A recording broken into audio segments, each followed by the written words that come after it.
जो सरेंडर हो करके बाद में बाबा को छोड़कर जाके शादी करते हैं, तो क्या वो भी 16,000 की लिस्ट में आते हैं?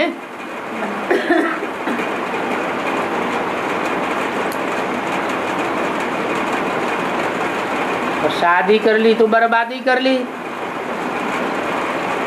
काहे की बर्बादी कर ली? अपने पद की बर्बादी कर ली। फिर भी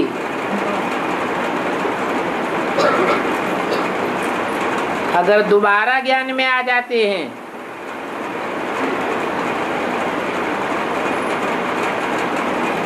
युगल को भी उठाते हैं तो कुछ न कुछ ऊंट पद मिल सकता है। हो सकता है राज परिवार में भी आ जावे।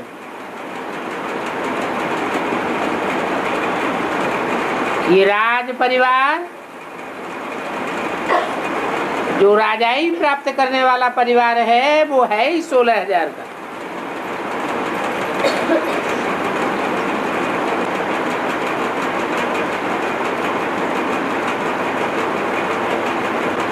गीता पाठशाला में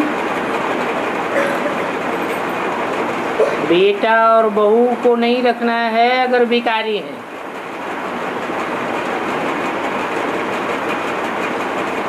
अर्थात ज्ञान में नहीं चलते।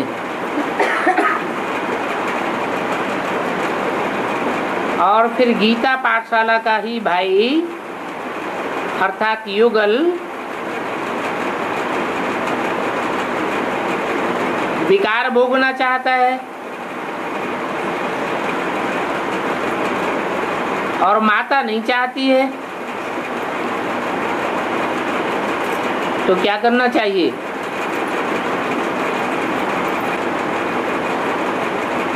बांधेली माताएं होती हैं तो बांधेली माताएं क्या करती हैं? ज्ञान में चलना छोड़ देती हैं क्या? नहीं छोड़ देती।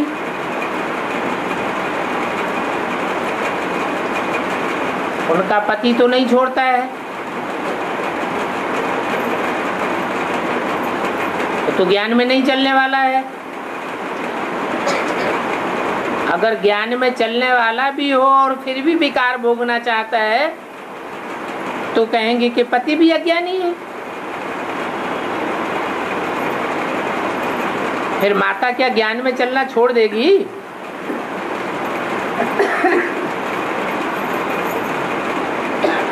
नहीं छोड़ सकती। अगर सच्ची है तो अपने ऊपर जब अत्याचार होता है तो अपने को मुर्दा बनाएगी। बाप की याद में ऊपर उड़ जाएगी, उस पर कोई दोष नहीं लगेगा। अगला प्रश्न है, कोई भी आत्मा हो, पुरुष हो या स्त्री, बाबा का परिचय मिला, एक बार की निश्चय बुद्धि हुआ,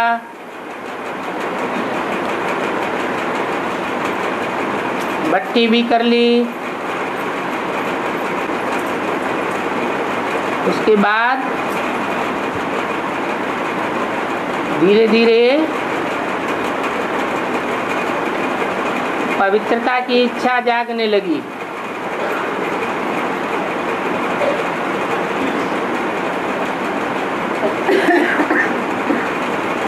पवित्रता के संस्कार उस आत्मा में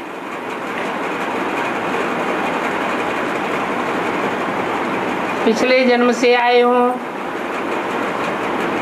या अभी के जन्म में बाबा का परिचय पाने के बाद आए,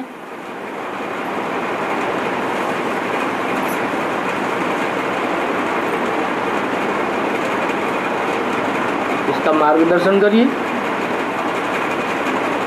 अरे तो ठिकाने लग गई, मार्गदर्शन क्या करें?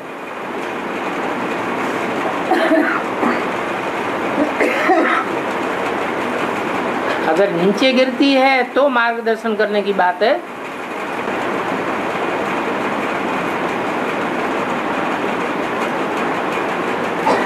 शिव बाबा के सिवाय कोई राजयोग की पढ़ाई पढ़ा नहीं सकता। राजयोग अर्थात राजा बनाने की पढ़ाई। परंतु बाबा द्वापर युग में चाणक्य ने तो राजनीति की पढ़ाई पढ़ाई,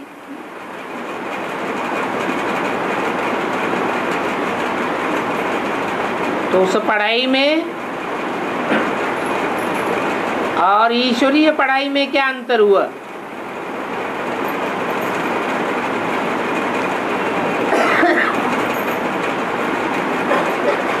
द्वापर युग से जो राजाएं हुए हैं वो सब हिंसक राजाएं हुए हैं या अहिंसक राजाएं हुए हैं? हिंसक राजाएं हुए हैं। मनुष्य गुरु हिंसा करने वाली पढ़ाई पढ़ाते हैं और बाप आकर अहिंसक बनाते हैं। ये है ही नर से नारायण या मनुष्य से देवता बनने वाली पढ़ाई। देवताएं हिंसा नहीं करते हैं, वही देवताएं द्वापर युग से द्वैतवादी जब बन जाते हैं तो हिंसक हो जाते हैं। वो मनुष्य मत की पढ़ाई है।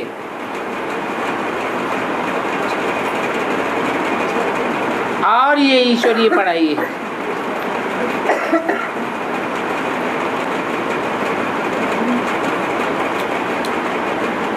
बाबा मीरा की शादी हो गई,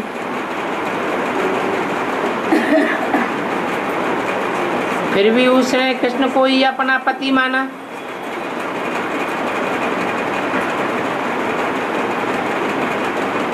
उसकी बेहद में शूटिंग कैसे होती है?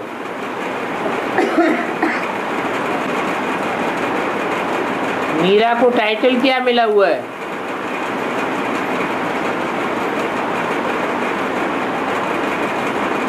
मीरा कृष्ण के प्रति क्या संबंध रखती थी?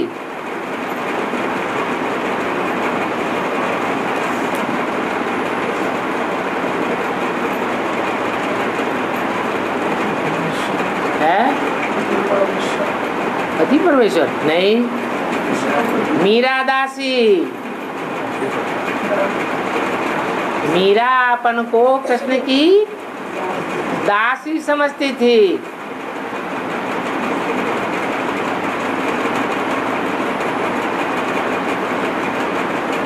मीर कहा जाता है शाहजादी को और मीरा कहा जाता है शाहजादी को।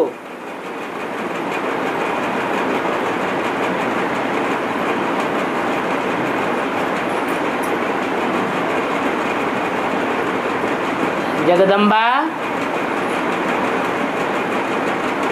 बेटी है, बाप के साथ क्या संबंध है? बेटी का संबंध है। परंतु वो तो कृष्ण को भगवान समझती है।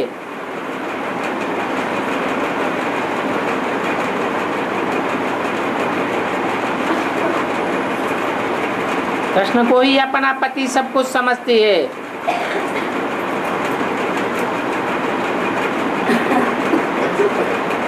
कृष्ण ही उसके लिए भगवान है।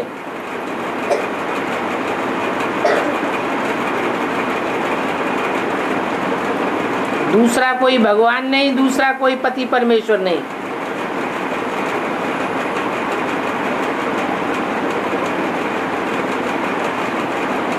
वो जगदम्बा का पाठ संगम युग में भी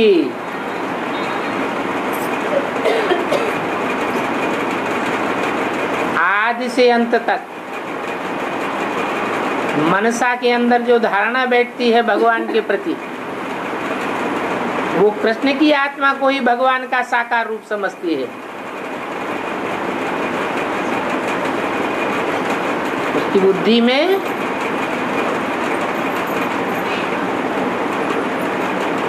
संपन्न होने की स्टेज आने तक भी, संपन्न होने के बाद नहीं। गीता का भगवान कौन है? कृष्ण ही बुद्धि में बैठता है।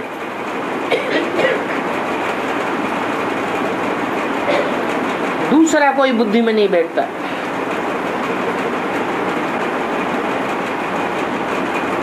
अगला प्रश्न है, क्लास के टाइम कोई कोई को बहुत नींद आती है और कोई को नींद नहीं आती है।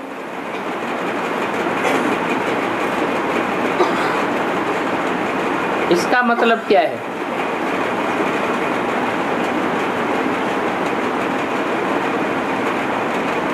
चाहे ज्ञान का क्लास हो, चाहे याद का क्लास हो,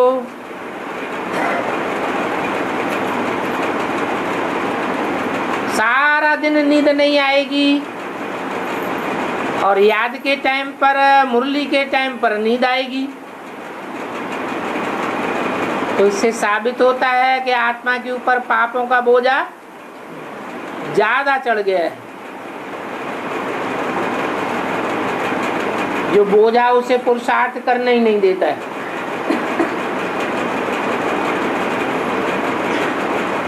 जिनको नींद नहीं आती है उनके ऊपर ज्यादा बोझा नहीं है, जल्दी ही पुरुषार्थ करके गैलअप कर सकते हैं।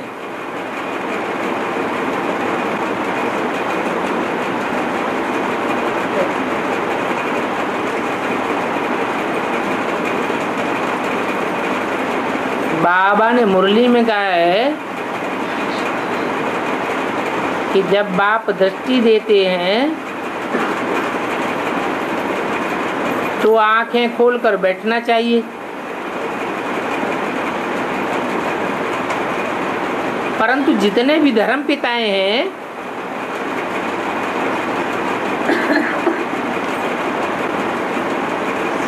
उन सबकी आंखें बंद हैं। ऐसा है?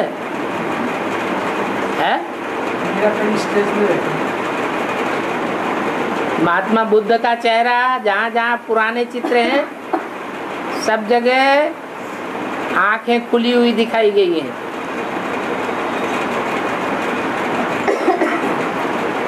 गुरु नानक के चेहरे में आंखें खुली हुई दिखाई गई हैं।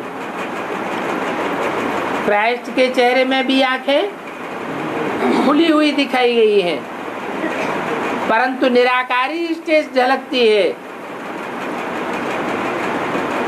उन धर्म पिताओं के चित्रों में बंद आंखें नहीं दिखाई गई हैं।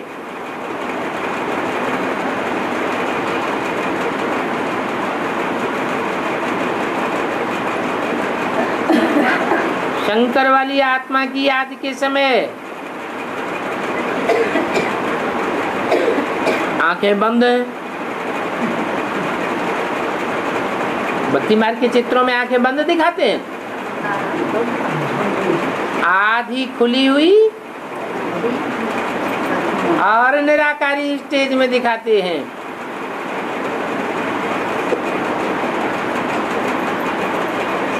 तो किसी ने गलत देख लिया है, या तो टीवी में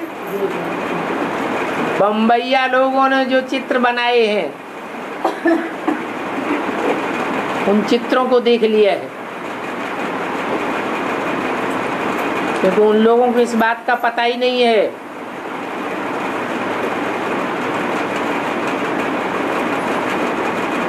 कि धर्म पिताएं वो भी धर्म पिताएं हैं। और शंकर वाली आत्मा भी धर्म पिता है।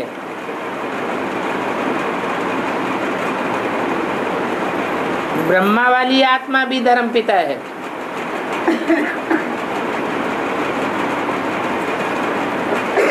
सभी धर्म पिताएं खुली आंखों वाले हैं और उनके चित्र भी मिलते हैं।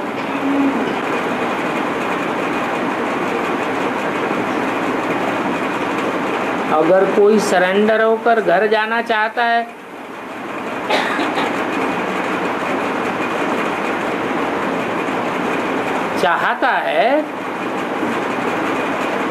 घर गया तो नहीं, चाहना बात एक अलग और प्रैक्टिकल में कर देना बात अलग हो जाती है। तो घर जाना चाहता है, फिर वो दोबारा यज्ञ में आ जाए तो उसकी शूटिंग क्या होती है? कारण है अकारण है। घर जाना होता है, कोई परमिशन लेकर के घर जाते हैं, कोई बिना परमिशन के चले जाते हैं। तो दोनों का अलग अलग हिसाब किताब होगा या एक ही होगा? हिसाब किताब तो अलग अलग हो जाएगा। जो परमिशन लेके जाते हैं और टाइम की लिमिट लेकर के जाते हैं, उस टाइम के अंदर ही अगर वापस आ जाते तो कोई बोझ नहीं। और परमिशन भी लेकर के नहीं गए और टाइम की लिमिट बता करके भी नहीं गए, अवज्ञा करके चले गए, फिर कोई जल्दी वापस आ जाए या कोई देर से वापस आ जाए तो हिसाब किताब तो जरूर बनेगा।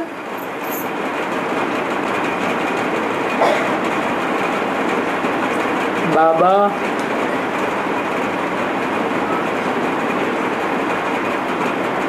जब बाबा प्रत्यक्ष होगा तब बाहर की दुनिया को के बड़े बड़े सन्यासी या गुरु लोग या दीदी दादी को पता चल जाएगा कि हम लोगों ने इतनी तपस्या की लेकिन हमको भगवान नहीं मिला। इन साधारण मनुष्यों को भगवान मिल गया, जिन्हें दुनिया में कोई पूछता भी नहीं था। तो फिर उन सन्यासी गुरुओं दीदी दादियों आदि की जिन्होंने इतनी तपस्या की,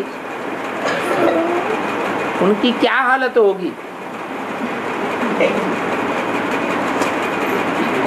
तो बाबा ने बता दिया, बोलेंगे हो प्रभु तेरी लीला अपरम अपार, जो हमने नहीं पहचाना और जो साधारण समझे जाते थे उन्होंने पहचान लिया। समझेंगे कि हमारे पूर्व जन्म के कर्म खोटे हैं, इस जन्म के भी कर्म खोटे हैं जो दुनिया को हमने बुद्धू बनाया, और इनके कर्म अच्छे हैं। ये अंदर बाहर से भगवान की नजरों में साफ हैं और हम साफ नहीं हैं। इस बात का एहसास करेंगे।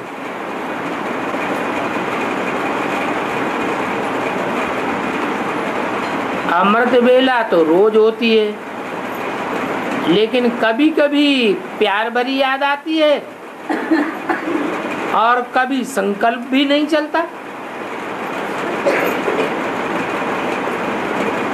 तो कैसे करने से हर दिन अच्छी याद रहेगी?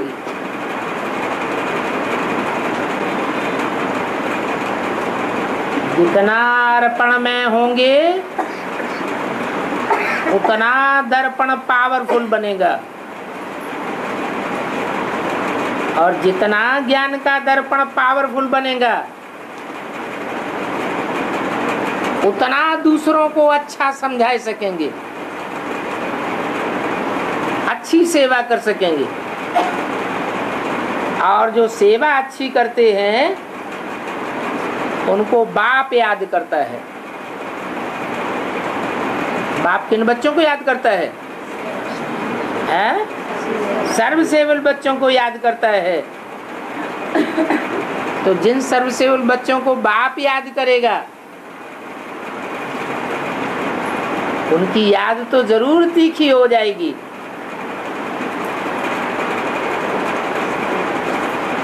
उनकी खासियत यही होगी बच्चों की कि तन से, मन से, धन से, समय से, संबंधियों और संपर्कियों से, सब प्रकार की शक्तियों से बाप की सेवा में लगे रहना और प्यार से लगे रहना।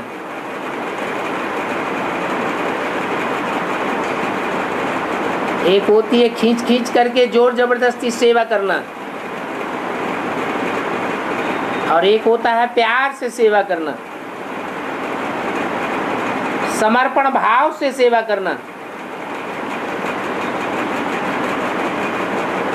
तो ऐसी आत्माएं अमृत वेले तो क्या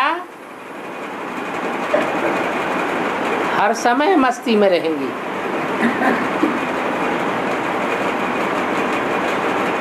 सेवा ही मेवा का खुराक देती रहेगी। सेवा नहीं करेंगे,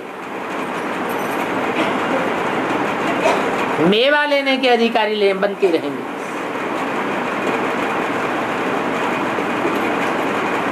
हर दिन चढ़ती कला का होगा।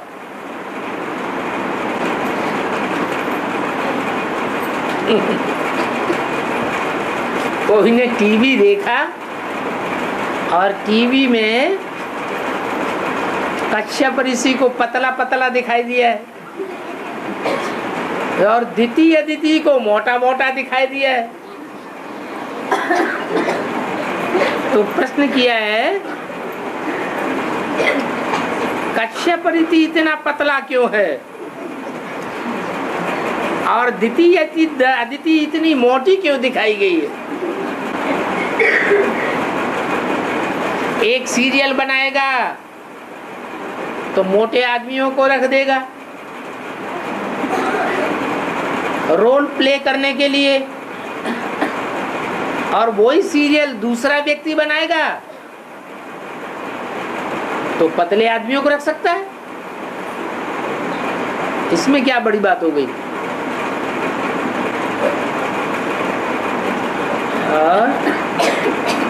हाँ, ये कह सकते हैं उसका नाम है काश्यप। काश्य अर्थात तेज, याद का तेज, और पा माने पीने वाला, अर्थात उसकी रुचि भोग भोगने में नहीं लगी होगी, खाने पीने में नहीं लगी होगी,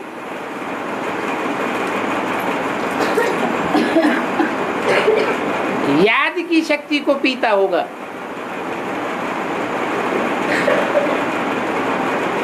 याद रूपी तेज को पीने वाला है, जो जितना कड़ा तपस्वी होता है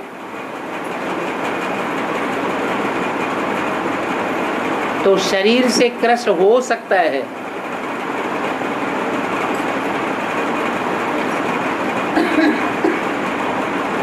बाकी दीति को तो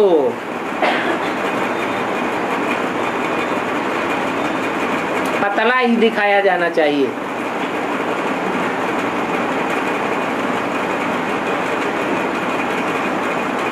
नहीं, अदिति को तो पतला ही दिखाया जाना चाहिए।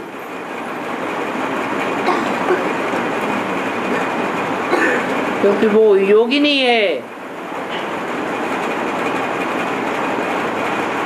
भोग भोगने वाली नहीं है।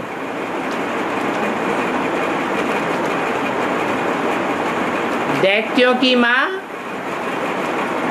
दिति को भोग भोगने वाली दिखाया गया है। जो भोगी होते हैं वो मोटे ताजे हट्टे कट्टे होते हैं। जो योगी होते हैं वो मोटे ताजे हट्टे कट्टे कैसे होंगे?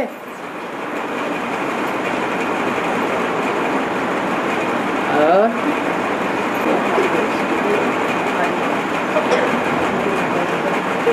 5-4 वर्ष के बाद ड्रामा ज्यों का त्यों रिपीट होता है।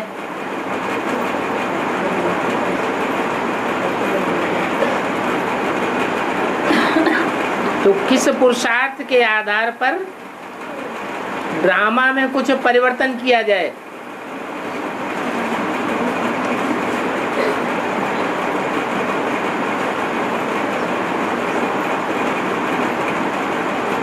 परिवर्तन की गुंजाइश है? नहीं है, क्योंकि दुनिया का एक एक अणु जैसे आत्मा अणुरूप है, आत्मा चैतन्य है, अणु जड़ है। तो जो अणु जहां से 5000 वर्ष के साइकिल में यात्रा करना शुरू करता है, अथवा जो भी आत्मा जहां से यात्रा करना शुरू करती है, 5000 वर्ष का चक्र पूरा होने के बाद वो वैसा ही चक्र पूरा करके वहीं पहुंचती है। और 5000 वर्ष की यात्रा में हर अणु और हर आत्मा का अपने अपने टाइम पर वही पार्ट रुधा हुआ है।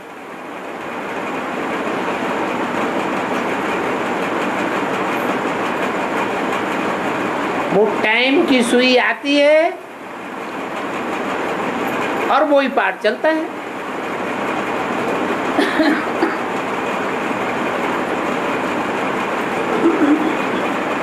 परिवर्तन की कोई गुंजाइश नहीं है।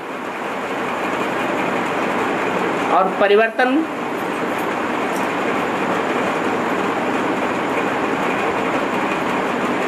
की जरूरत क्यों है? परिवर्तन की जरूरत तो तब हो जब हमें आगे और पीछे का पता हो। हमको आगे और पीछे का पता है? तो हम किस बात का परिवर्तन करेंगे?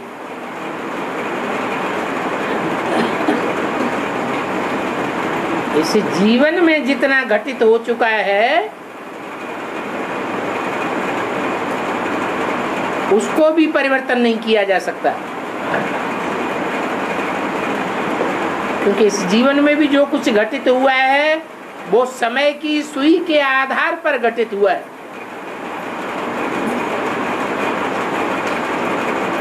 और हरेक आत्मा का, हरेक अणु का अपना अपना घटना चक्र है, अपने तरीके से। एक का चक्र नहीं मिल सकता दूसरे से।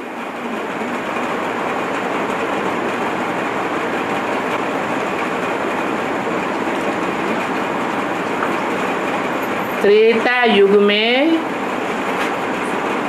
कौन सी आत्मा जाकर के पुरुषोत्तम पार्ट बजाएगी? राम या सीता वाली आत्मा?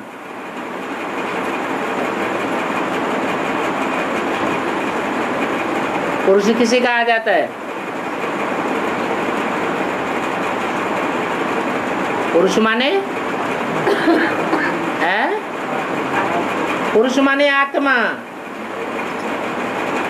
शरीर रूपी पुरी में शयन करने वाली अर्थात पुरुष। तो शरीर रूपी पुरी में आत्मा ही शयन करती है। वो आत्मा पुरुषोत्तम कौन सी युग में बनती है? कलयुग में, द्वापर में, त्रेता में, सतयुग में, या जब भगवान आता है तब उत्तम बनती है? पुरुषोत्तम संगम युग में जो आत्मा जितनी उत्तम बन सकती है, उतनी और किसी युग में पुरुषोत्तम नहीं बन सकती। अब वो चाहे राम वाली आत्मा हो, चाहे सीता वाली आत्मा हो। हाँ, शास्त्रों में जिस पुरुषोत्तम राम का गायन है, वो गायन त्रेता युग का नहीं है।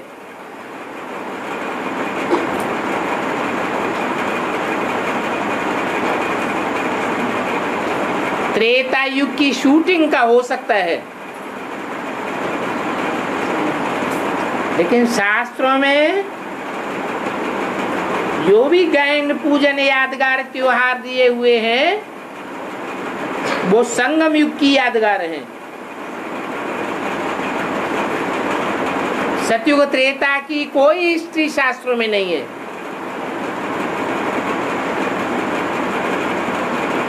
सतयुग त्रेता की हिस्ट्री सुख ही सुख की हिस्ट्री है,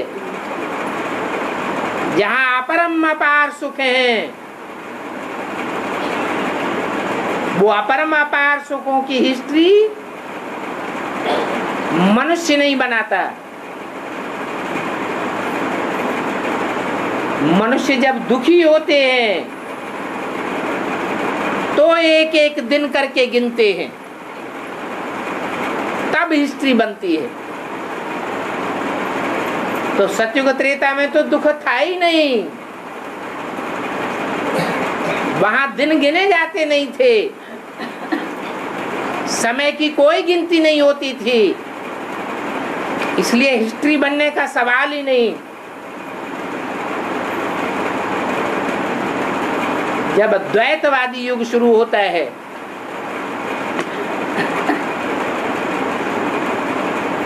दो दो धर्म, दो दो राज्य, दो दो कुल, दो दो मतें शुरू हो जाती हैं, तब झगड़े टंटे की दुनिया शुरू होती है, मारा मारी की दुनिया शुरू होती है, दुख की दुनिया शुरू हो जाती है, अशांति की दुनिया शुरू हो जाती है। तो आदमी दुखी होने लगता है तो एक एक दिन गिनता है, तब हिस्ट्री बनती है। और वो हिस्ट्री चाहे हिंदुओं की हिस्ट्री हो, शक संवत हो, हूण संवत हो, विक्रम संवत हो, चाहे क्रिश्चियंस की हिस्ट्री हो, ख्रिस्ती संवत, इसे ईसाई संवत कहा जाता है, चाहे मुसलमानों का संवत हो, हिजरी संवत, वो सब संवत 2500 वर्ष के अंदर बने हुए हैं। जब इस सृष्टि पर मनुष्य दुखी होने लगा,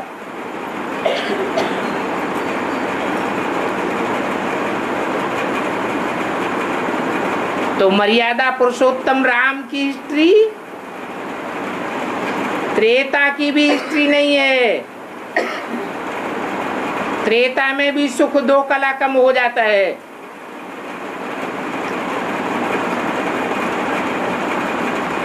वो मर्यादा पुरुषोत्तम की हिस्ट्री संगम युग की कहेंगे।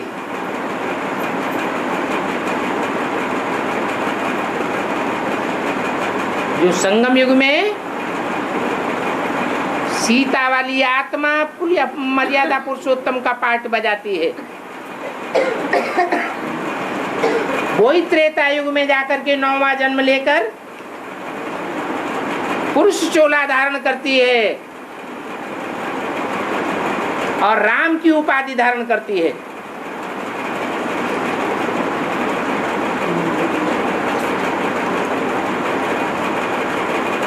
इसलिए त्रेता में पुरुषोत्तम राम का गायन है।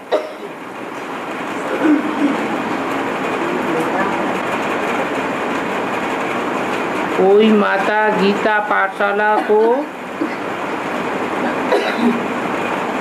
मिनी मधुबन बनाना चाहती है।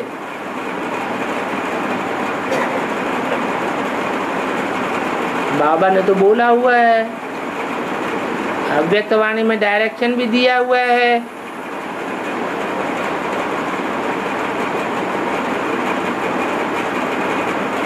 गीता पाठशाला को ऐसा नक्शा बनाओ जो मिनी मधुबन दिखाई दे।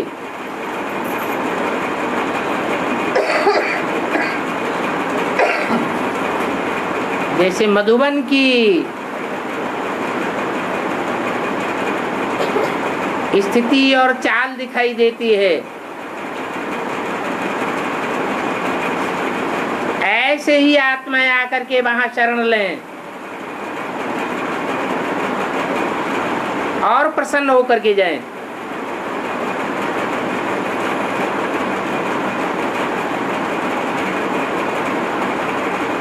आत्मा भाई भाई का अनुभव तक पहुंचे, नहीं तो ब्रह्मा के बच्चे ब्राह्मण के अनुभव तक पहुंचे। हमारा सारा ब्राह्मण एक परिवार है, एक चूल्हा है, एक मान्यता है, एक कुल है, एक ही गुरु है और एक ही सुप्रीम टीचर है।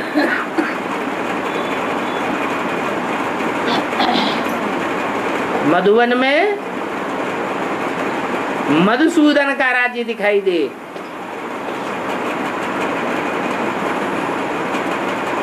ऐसा गीता पाठशाला का नक्शा बनाओ तो बाप दादा से पूछने की दरकार ही नहीं रहेगी।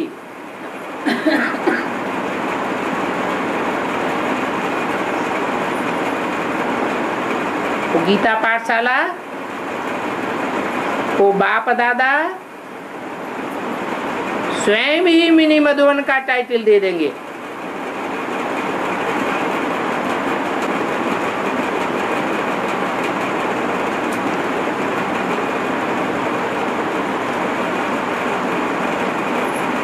कौन सी बीके गीता पाठशाला कोड करा है? क्या नाम है? कोडक करा। ये कहाँ पर है? हैं? कौन से जिले में? केरला। केरला में।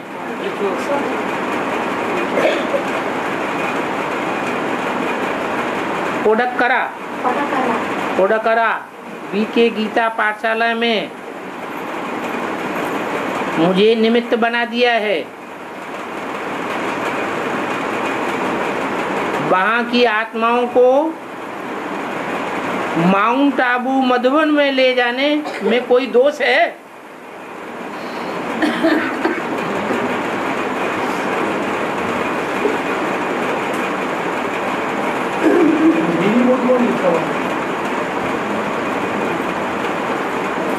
मिनी मधुबन पहले वाले पर्चे में था। इसमें लिखा है मुझे कोडक्करा बीके गीता पाठशाला में निमित्त बना दिया है, इंचार्ज। मुझे वहां की आत्माओं को माउंट आबू मधुबन में ले जाने से कोई दोष है क्या?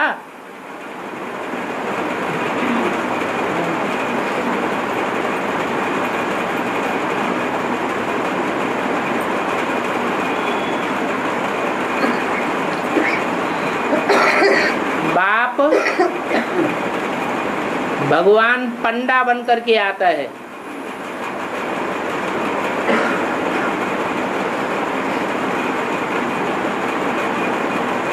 शांति धाम सुख धाम का रास्ता बताने के लिए आता है। पंडा बन करके कहाँ का रास्ता बताता है? सुखधाम और शांति धाम का रास्ता बताता है। हम उस पंडा बाप के बच्चे हैं पंडे।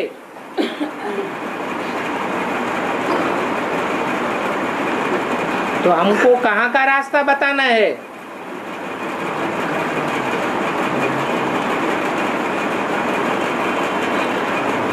है? बाप के घर का रास्ता बताना है।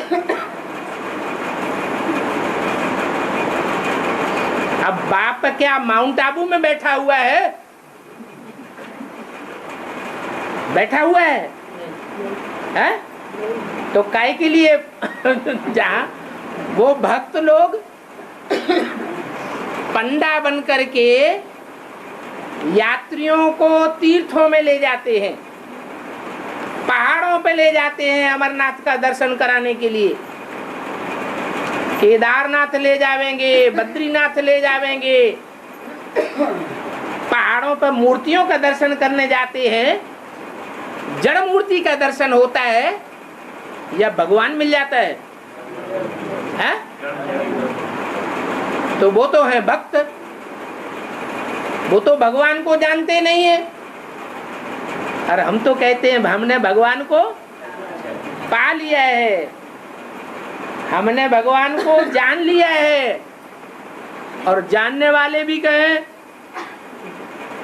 कि हम आत्माओं को कौन से पहाड़ पे ले जाएंगे? माउंट आबू पहाड़ पे। तो माउंट आबू पहाड़ पे भगवान बैठा है, भगवान बैठा है या ट्रांसलाइट की जड़ मूर्ति रखी हुई है? क्या रखा हुआ है? जड़ मूर्ति रखी हुई है। तो भक्ति में और ज्ञान में कोई फर्क ही नहीं रह गया। बाकी बाप कहते हैं कोई अगर भक्ति करना चाहता है तो उसको करने दो। पूछा है ना, वहां की आत्माओं को मुझे माउंट आबू मधुबन में ले जाने में कोई दोष है क्या? तो बाप कहते हैं भक्ति करने में कोई दोष नहीं, ले जाओ। तब तक भक्ति करते रहो जब तक तुम्हारी भक्ति पूरी ना हो जाए। जब भक्ति पूरी हो जाएगी तो ज्ञान अपने आप आ जाएगा।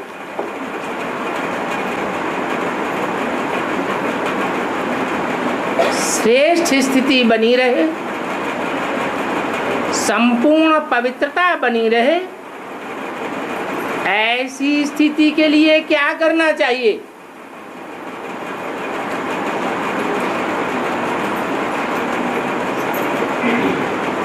सतयुग में देवताओं की श्रेष्ठ स्थिति थी।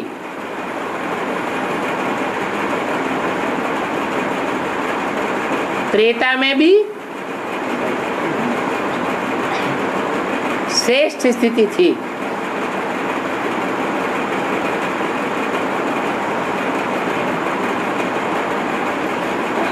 द्वापर में स्थिति नीचे गिरने लगी। कलयुग में तेजी से स्थिति नीचे गिरने लगी। उसका खास कारण क्या हुआ?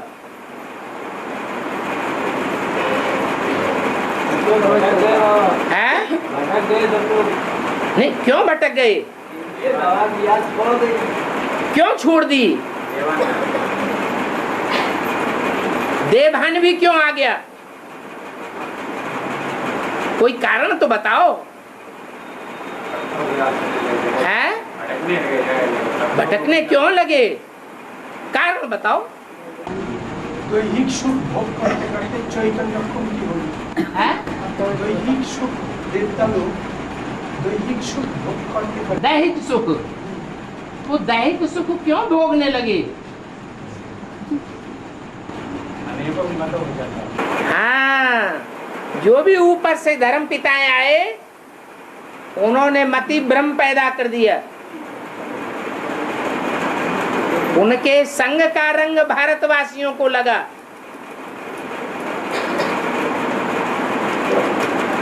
उनके साथ अन्न दोष भी लगा। तो अन्न दोष और संग दोष में आने से भारतवासी नीचे गिरते चले गए।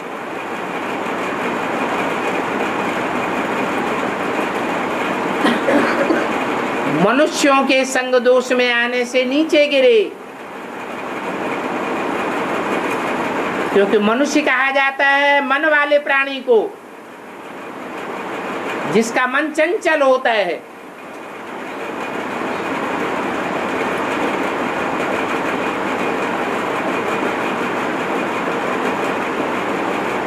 तो मनुष्य किसका संग करे? जो मन एकाग्र हो जाए, एक का संग करे या सर्वव्यापी का संग करे, अनेकों का करे।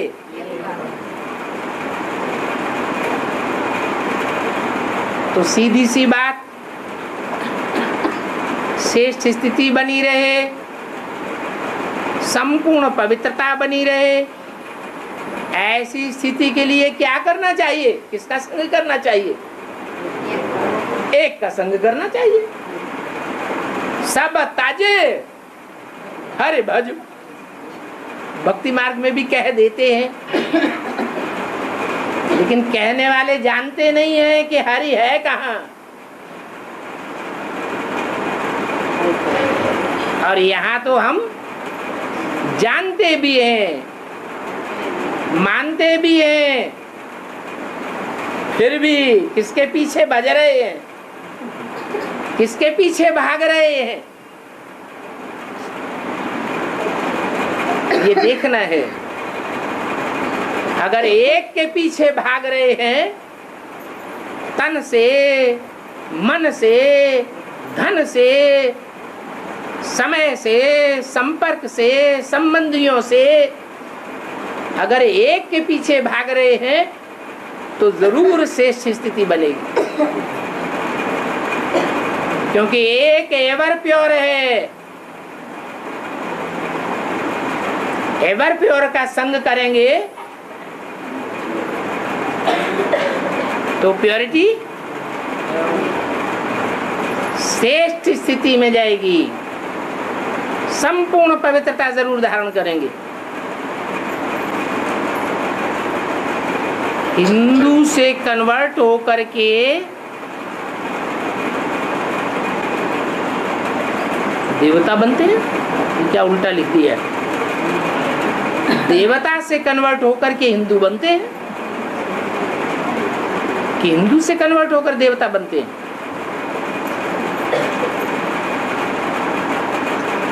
अगर हिंदू से कन्वर्ट होकर के देवता बनते हैं तो रंग बात है। डायरेक्ट देवता कोई नहीं बन सकता। ये कहेंगे कि हिंदू से कन्वर्ट होकर के ब्राह्मण बनते हैं असली, फिर ब्राह्मण से देवता बनते हैं।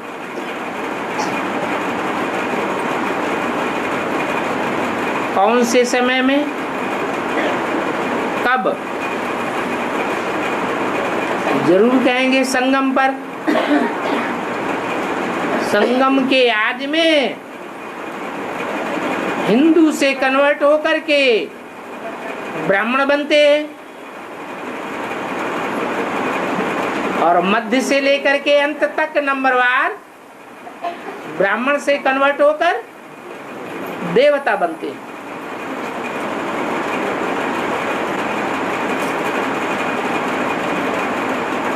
कोई कोई मिलते हैं तो कहते हैं कि मैंने इस जन्म में कर्म तो बहुत अच्छे किए, किसी को दुख भी नहीं दिया है, न देते हैं, और हर किसी की मदद भी करते हैं, फिर भी भगवान ने हमें इतना दुख क्यों दिया है? जबकि हमारे सामने वाला इसके विपरीत आचरण करता है, बहुतों को दुख देता है, कोई की मदद करने के बजाय और ही ठोकर मारता है, फिर भी इतना सुखी क्यों है?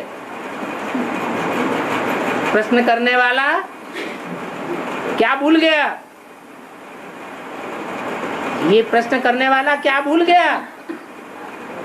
पुनर्जन्म की बात भूल गया। सिर्फ एक यही जन्म थोड़े ही है, आत्मा तो अनेक जन्म लेती है। अनेक जन्मों में अनेक प्रकार के अच्छे बुरे कर्म किए हैं। तो जो इस जन्म में अच्छे कर्म करते हैं, दूसरों को सुख भी देते हैं, दूसरों की मदद भी करते हैं, फिर भी बहुत दुखी रहते हैं, तो उन्हें क्या समझना चाहिए कि हमारे पूर्व जन्म के कर्म अच्छे नहीं हैं, इसलिए हमको इस जन्म में दुख मिल रहा है। हम दूसरों को सुख देते हैं, फिर भी दूसरे हमें दुखी करते हैं, तो हम हल्के हो रहे हैं या पापों का बोझा चढ़ाए रहे हैं? हल्के हो रहे हैं। खुशी आनी चाहिए कि हमारा भविष्य अच्छा बन रहा है। आगे आने वाले समय में हम बहुत सुखी हो जाएंगे।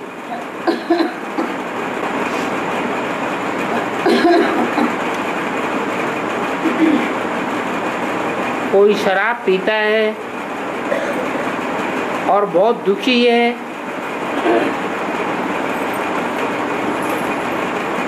वो ज्ञान में आना चाहता है, तो क्या लाना चाहिए? अरे ज्ञान है काहे के लिए?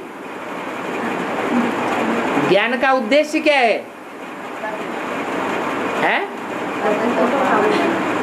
ज्ञान का उद्देश्य है मुक्त करना दुख दर्दों से। इसलिए वेदों में ऋचा है ऋते ज्ञानान्न मुक्ति, बिना ज्ञान के दुखों से मुक्ति नहीं होती है। ज्ञान अर्थात सुमति,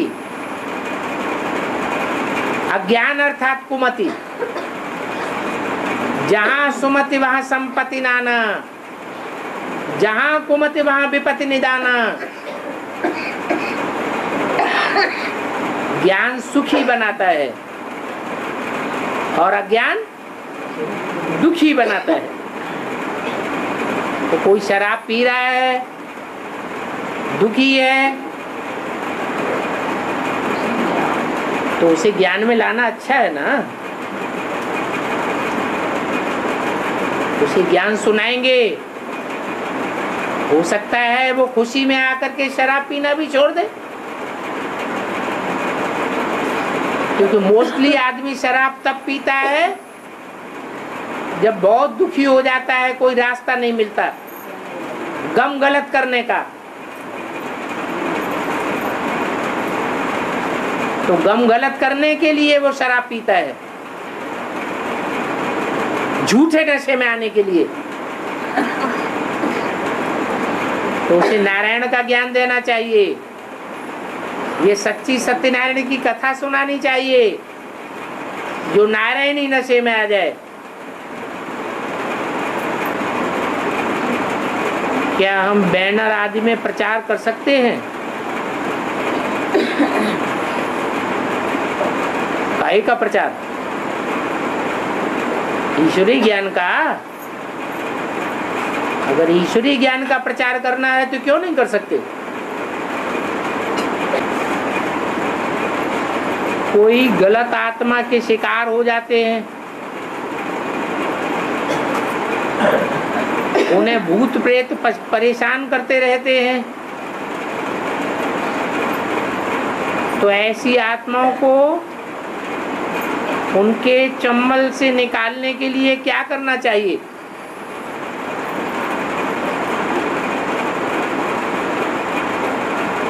है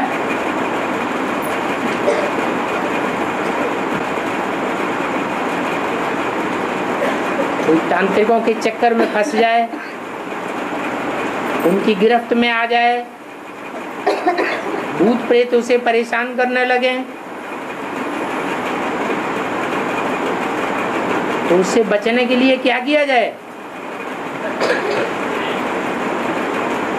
भूत प्रेतों में और सामान्य मनुष्य में क्या अंतर होता है?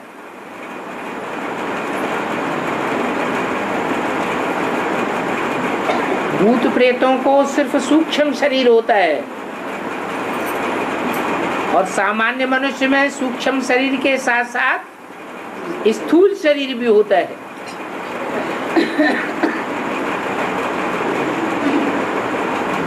ज्यादा ताकत किसमें होती है? हैं? सूक्ष्म शरीर में ज्यादा ताकत होती है, परंतु एक तीसरा और भी शरीर है, उसे कहते हैं कारण शरीर। जैसे वृक्ष का कारण है बीज, ऐसे ही मनुष्य के शरीर का कारण है आत्मा।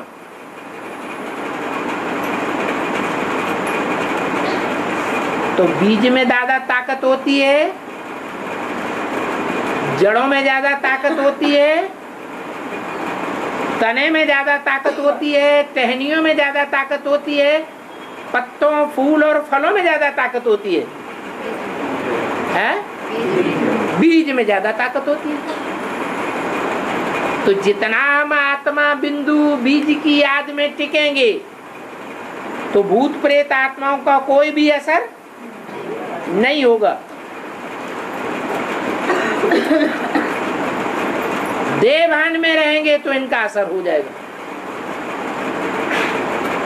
इसलिए जब विनाश होगा, दुनिया में चारों तरफ मौत का बाजार लगेगा, उस समय के लिए भगवान बाप आकर के हम बच्चों को ये प्रैक्टिस कराए रहे हैं। क्या करो? अपन को आत्मा समझो। उस विनाश काल में सैकड़ों नहीं, हजारों नहीं, लाखों नहीं, करोड़ों की तादाद में आत्माएं एक क्षण में शरीर छोड़ेंगी। एटम बम फटा और बड़ी बड़ी मल्टी स्टोरीज की बिल्डिंगें धराशायी हो जाएंगी। कितने अकाले मौत मरेंगे? जो अकाले मौत मरते हैं उनको सूक्ष्म शरीर मिलता है, वो भटकेंगे और देह अभिमानियों में प्रवेश करेंगे।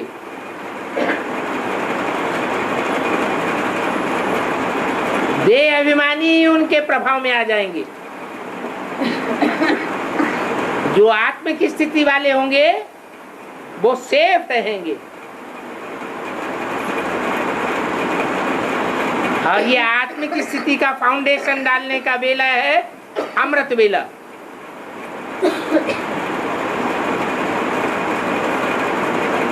अमृत बेला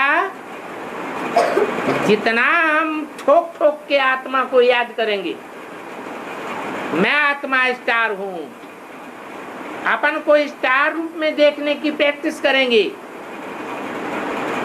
वो प्रैक्टिस सारा दिन मजबूत बनी रहेगी,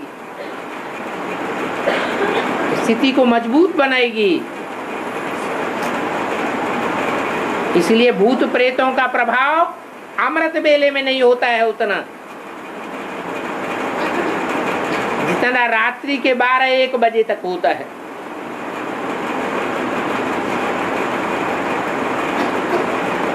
ये सूर्योदय की बेला है, बल वो हद का अमृत बेला है। क्योंकि बेहद का अमृत बेला तो ये पुरुषोत्तम संगम युग है, जब ज्ञान सूर्य संसार में उदय होता है।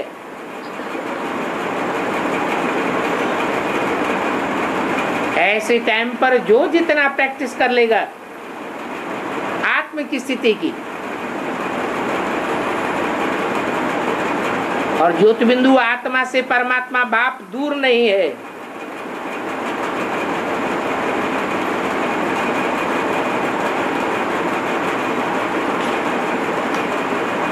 देवानी को बाप याद नहीं आवेगा, आत्मा अभिमानी को बाप फौरन याद आवेगा।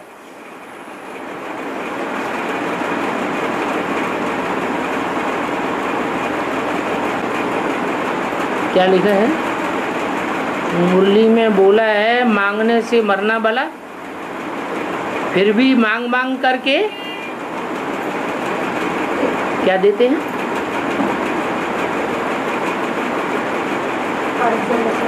है? क्या मांग मांग करके क्या देते हैं?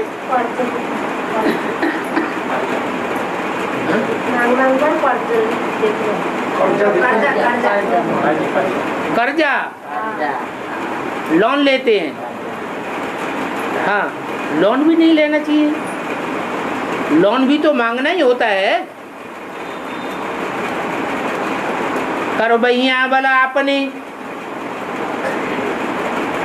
अरे पेट को क्या चाहिए? 2 रोटी पुरुषार्थ करने के लिए चाहिए। भगवान ने हाथ पांव दिए हैं, तो क्या सारे दिन में 2 रोटी के लिए पाव भर आटा नहीं कमा सकते?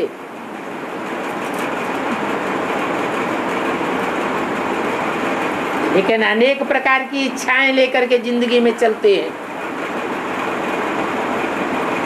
तो फिर भीख मांगना पड़ता है, लोन लेते हैं। नहीं तो लोन लेने की भी कोई दरकार नहीं है।